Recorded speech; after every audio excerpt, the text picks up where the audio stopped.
What is going on, my broskies? My name is TheLordShiro, back again, here to bring you guys yet another One Piece card game video. And it's been a long time since I made another One Piece card game video, but we got a bunch of news over the last couple of days. I actually had no idea about it until I had saw a recommended video on YouTube saying that, hey, we have now the rules of the card game, which is pretty crazy, and I know a lot of people were wondering about this. So in today's video, we're going to go through this information. We have a couple of new cards to talk about as well, which is awesome, so we can get a feel for how the gameplay is going to be going. So without further ado, let's dive into it here today. So this beautiful image was actually provided, it was all in Japanese by the official sources. However, some community members have translated this with Google, so we can have a look at some broken English version of the rules, so we can get a little bit of a feel for what's going on. So let's go ahead and zoom in. Let's go ahead and get a much clearer view of what's going on. Okay, so this is the basic rules. So you need one leader card in your deck. You can also have a deck, or it says a deck built with 50 colored cards of the leader. So if you have a red leader, your deck needs to be fulfilled with red colored cards.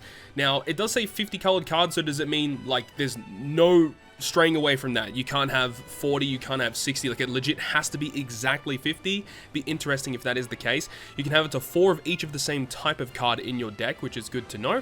And you also have a Don deck. Now, we talked about this in a couple of the previous videos, specifically the last video when we had the breakdown of Luffy's abilities. The Don effect is a new type of card, which I believe I have it here, and that is this card right here. Now, it does mention that you have a separate deck with only 10 of the Don cards, and basically every single turn you're going to be feeding into this deck, and this is kind of like your resource. If ever you guys have ever played Magic the Gathering, how you have your lands and you tap your lands to activate the cost to activate certain cards, that's exactly what these are treated as in the One Piece card game. Now, it does say here that there's 3 types of cards you can run. You can have a character card, an event card, and a stage card. So we'll go ahead and have a look at what these types of cards are. So we have the actual character cards, which are just normal characters that you'll have in your deck. And this is an example of Jinbei. So Jinbei, with his ability, it says that he says Don times 1. So what this means is you need to have 1 Don in your charge area. It doesn't have to be tapped. It doesn't have to be active. Just as long as you have 1 Don in your active area, it says that when you attack one of other characters, either your leader or another character, will get 1000 power for this turn. So that is not including Jinbei. So you can attack with your Luffy card and he'll go ahead and get 1000 power so long as this guy is active on your field. So that's actually pretty dope. And then this is an example of a stage card, which is the 1000 Sunny. So thank you very much to community members for translating this one. So this one costs 2 to play on the field, and its main effect says that you may rest this card, and if you do, one of your leader or your characters with the Straw Hat crew in its traits will get 1000 power for this turn. So of course we're going to be seeing this a lot with a lot of the bare bones basic first set cards that come out. It's just going to be focused on raising your character's power to hit as hard as possible. That may be just a trait of the Straw Hat Pirates, or it may just be, you know, just the basic way to play the game currently. And of course, as future sets come out, they might introduce more mechanics, which is going to make gameplay more engaging and more interesting to look at. So pretty basic stuff at the moment.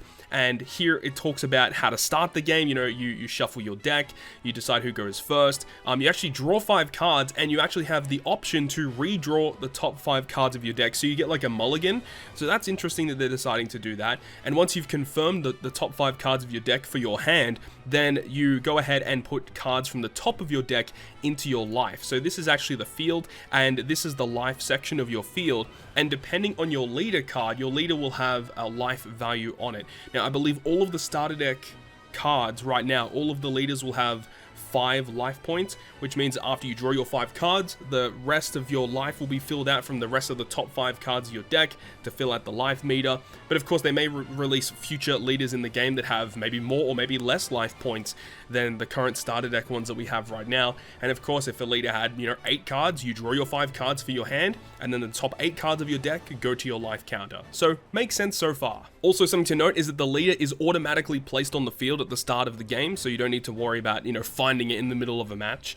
And then the way to win is that you reduce your opponent's life to 0, which you do through attacking, which we'll talk about, and also having your opponent's deck reach 0. That is another way that you can automatically win the game. So now let's actually see, how do you actually play the game? So the first phase is the refresh phase, where it says any Don that are attached to your cards are returned to the cost area. So if we have a look at the field, this is the cost area. So every single turn, one of your Don will go to your cost area, and through certain effects, you can attach the these Don cards to your leaders or your characters. They'll gain additional power for that turn, and at the end of the turn, or basically at the start of your next turn, those Don cards that were attached to some of your characters return to the cost area so that you can tap them to activate certain abilities or attach them to other characters in your current turn.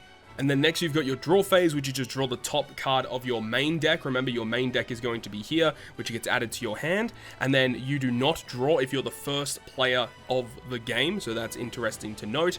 The Don phase, which is you take the top 2 cards of your Don deck, and then you put them into your cost area. So you'll have 2 available Dons every single turn to utilize on your field. Now that's definitely a lot better than what I was thinking. If it was only 1 per turn, the game would be extremely slow. So the fact that you get 2 Don per turn, which means after 5 turns, all of your Dons should be on the field. And there are different ways that you could cycle these Dons back to your Don deck for later. So I like that they're doing that. 2 Don per turn is perfectly fine. If you're the first player of the game, you only place 1 Don from your Don deck onto the cost area. So once all of that is out the way, we can actually start playing the game. So the main phase, you can do a lot of different things. You can either play a character or an event card. So you've got the cost of 3 for this Jinbei card. Now that means that you need to tap or like turn sideways your Don cards, which are going to be in your cost area. You tap 3 of them in order to activate this Jinbei card. It does also mention here that if you have an event card, that it was placed into the trash or the discard pile or the graveyard immediately after the effect has resolved.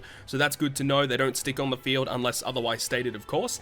You can also attach a card, so activate the Don in the cost area. You can attach it to your leader or a character. So most Don is going to just be plus 1000 power to that character during your turn. It does also mention here that if you have a Don card that's attached to a character and it's in your character area, for example, when that character leaves the field, that Don card doesn't go to the trash or back to the Don deck. It actually returns back to the cost area, so you can still use it, so that's actually pretty dope. I like that. But one thing that isn't stated is that if you've tapped or rested a Don card in order to fulfill the cost of a certain card, are you still allowed to attach a rested Don card to a character for that turn? Because if you can, that's really awesome. It means that Don cards are actually pretty versatile because you can use them for additional power, but you can also use them for activating effects during the same turn. So typically you'd want to activate all your effects first and then attach your Dons. Not too sure if you can attach rested Dons though, but it's still pretty interesting. And you can activate certain effects as well. So certain card effects will have different restrictions or different conditions that you have to fulfill in order to activate them. So the first type is the Don ×1, which is the black label here. This one here says that you just need to have that many Don cards in your cost area in order to activate the effect. So the Jinbei mentioned earlier is that when you had like a Don card, you could just activate the effect. However, the one below that with this blue tag is Don -1, which means that whatever number it mentions, you need to have that in your cost area and you return those cards back to the Don deck. So in this example, it says Don -1. So you take one of your Don in your cost area and return it back to your Don deck to activate that effect. And then you have another one here, which is the activate Don in the cost area. So this is the one where you have to rest or tap one of your Don in your cost area to fulfill that effect. So currently there are 3 different conditions that you can do in order to fulfill the activation requirements of different cards. And then after you have done all that, you're allowed to activate your attack. So I believe, yeah, if you're the first player in the game, you cannot obviously attack. That wouldn't make a lot of sense. But now we have a full procedure, battle procedure of the damage step. So we have the attack step. So the way that it works is that you'll rest your character in order to fulfill the attack. So with this Jinbei, he has like 5000 power, for example, and you can attack 2 different types of cards. You've got the enemy leader, and if you do attack the leader, that's how the enemy will lose life. But you can also attack any rested opponent's character cards. So if during the previous turn, your opponent has attacked you with one of their cards and it is currently rested, then during your turn, you can attack that rested card to remove it off of the field, just in case if it's a really pesky card that you can't get rid of, or a pesky card that really causes a lot of problems for you, you can kill that rested card and then leave the opponent to be attacked with another type of card that you have. So I do like that. But then there's also something called the block step. Now, some characters will have the tag of blocker. Now, this current card, we don't have the full image of it yet, but it is Tony Chopper, and he does have a blocker tag, which means that you can actually use him to block an attack. So hypothetically, if someone was about to attack your leader card, which means you would lose life points, then you can use your blockers to block the attack. Pretty self-explanatory. But there's also a counter step. So this is kind of like activating a trap card in Yu-Gi-Oh! Where the attacked player, from the hand, you can activate these counter cards. So I believe one of these images right here, this ulti. So this ulti, which recently got revealed right before I started recording this video, you can see that there is a little tag on the left-hand side of the picture, and I believe this is like a counter. So during your opponent's turn, if they go ahead and try and attack you, you can use this counter to make your card gain 2,000 power for that battle. So that seems pretty interesting too. I like that, you know, adding like additional layers to the combat system, which is pretty dope. And then you got the damage step. So the way that it works is characters only have, you know, they've only got an attack power. They don't have like a defense power. So basically, if one attack value is higher than the other attack value, then you can win that battle, basically. And if it's a regular character card that was placed in this character area, it goes to the trash pile. If it was the leader card, you take off one of their life points. And that card, I believe, is added to the opponent's hand, kind of like a prize card in Pokemon. It does mention down here in this blue text that if your attacking card attacks, but you end up losing the battle, then nothing actually happens. You don't lose life points. You don't even lose your character. You just the battle ends. So I do like that as well. It can make some very interesting processes. And then of course it says that when your leader is damaged, you can add one card from your life to your hand, which is what we mentioned earlier. And at this time, if the card has an effect, you can reveal the card and activate the effect. So that reminds me a lot of Digimon, because when you attack someone in the Digimon card game and you attack their security stack, some cards have security effects. So those are cards you actually want in your security stack, and they can be activated. So some cards in the Digimon card game, for example, will activate a certain effect where you can gain like more resources. Some of them will allow you to basically end a battle. Some of them will be able to activate their effect and literally stay on the field permanently for the rest of the game. So I assume we'll probably have effects like that. Maybe effects like add a card from your Don deck to your rested area or to your cost area. That could be pretty interesting if we have cards like that that are in your life pool, so you can get some pretty nice effects happening there. And then of course it does mention that if you don't have any life left when you're attacked, you lose the game. So even if you don't have any life left, you're still in it. It's just that when you get attacked after, you have no life in your life pool left in the life section here. So this can be at 0, but when you're attacked when you're at 0, you lose the game. So just before we end this video, we actually have a couple of brand new cards that we can talk about. We have the brand new Kaido, which is the one from the starter deck.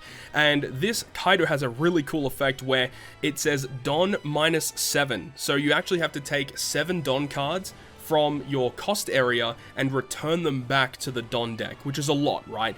But the effect of it says that your opponent will send 1 card from their life pool to the trash. So that's really cool. You basically -1 of their life for free. I mean, I say for free, but it does cost 7 resources to do it.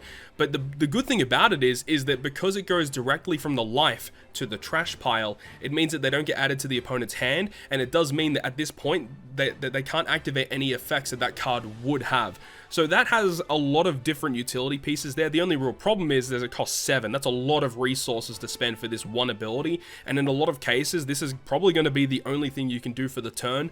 Of course, you can attack on top of it, because attacking does not cost additional resources, but that's a really neat effect. So the next one we're going to have a look at is this ulti, which we briefly looked at a little bit earlier, because it does have the counter effect on the side.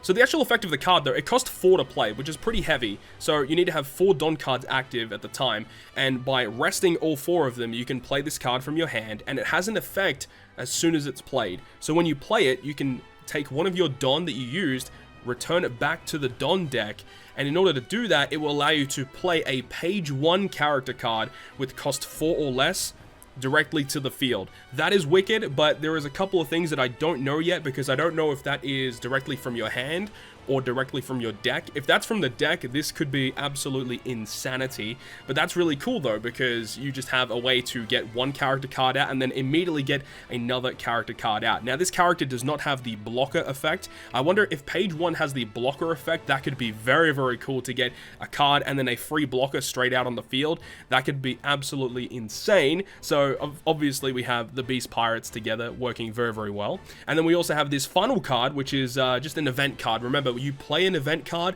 as soon as it resolves, it goes to the trash pile. But essentially, in order to activate it, you need to -1 of your Don, so take 1 of your Don from your cost area back to the deck. And what it does is that you can target 1 leader or 1 character card, and it gains 4,000 power for that turn. pretty interesting. One thing to note though is it does mention actually this is a counter effect, so you can activate it when you're being attacked. That's actually pretty cool. So you can use it in response to an enemy attack. It does cost one resource to play. So this is actually fine though, because you need to have one Don on the field, you tap it, and then when you play it, you can just send the tapped one back to the Don deck. So a lot of crazy cards and a lot of information that we have right now. So hopefully this was a relatively clear video going through all of the rules. And of course we should be getting the iOS and Android application soon where we can actually actively play the game against a computer, which I'll definitely be making some content for. So hopefully you guys have enjoyed this video today. And if you guys did enjoy the video, make sure you go ahead and leave a like. And if you want to stay up to date with all the content that I post, including more One Piece card game videos, then make sure you go ahead and hit the subscribe button down below. But on that, guys, I'll see you guys within the next video.